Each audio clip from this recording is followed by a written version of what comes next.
Après un refus catégorique de tenir les pourparlers en Biélorussie, l'Ukraine accepte de s'asseoir à la même table que la Russie. Les deux délégations sont arrivées tard la nuit du dimanche, l'espoir étant de cesser le feu et de trouver un compromis. Nous sommes arrivés tard dans la nuit ici en Bélarus. Ce n'est pas très loin des frontières ukrainiennes.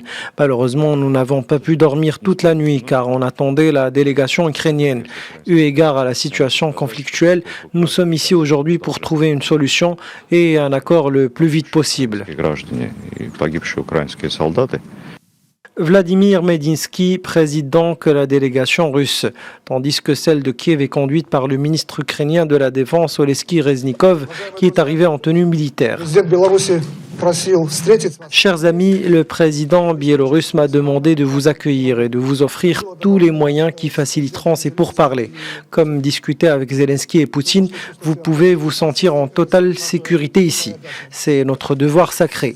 Le président Loukachenko espère que durant ces pourparlers, vous allez trouver une solution à vos différends.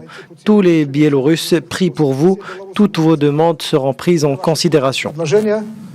Касающиеся организации сегодняшней встречи будут приняты и Le Kremlin a déclaré ne pas vouloir annoncer sa position publiquement pour le moment, alors que Kiev appelle au retrait immédiat des troupes russes et l'adhésion à l'Union européenne dans le cadre d'une procédure spéciale.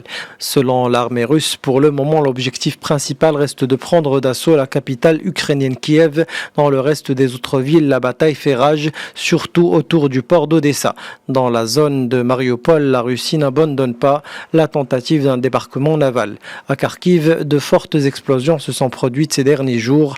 Un bilan inconstant évoque des centaines de morts et plus de 1100 blessés depuis le 25 février dernier.